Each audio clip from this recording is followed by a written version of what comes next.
Timpra. Ma'am, yung baby naman na tumigot siya, okay lang le. Ay, tempra, meron kasi tinisin lang to, once a day, for 3 days.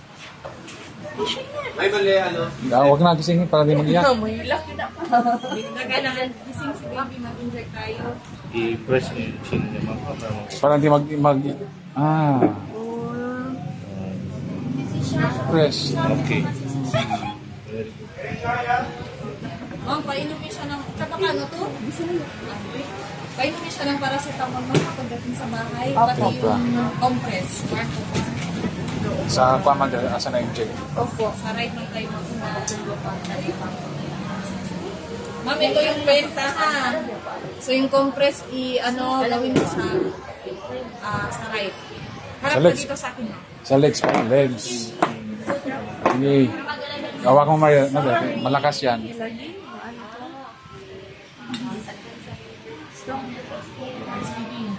Sip lang, baby.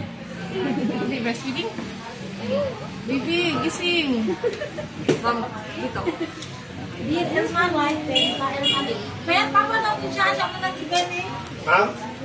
Baby, sorry.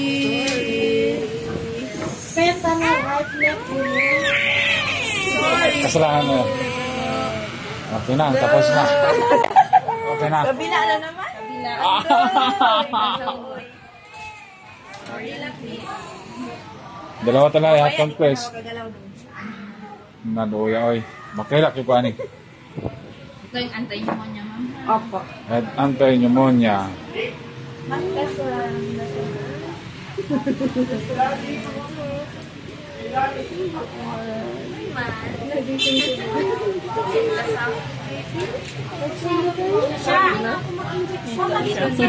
Strong yan, strong.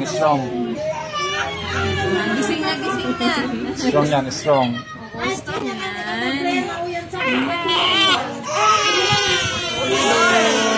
Okay na po. Aba, dali lang ah.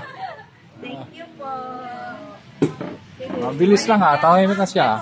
Balik kayo 7 na po, Monday.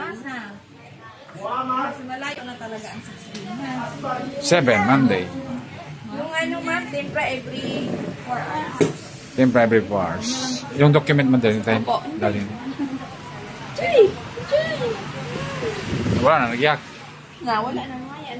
Dali, luya oy.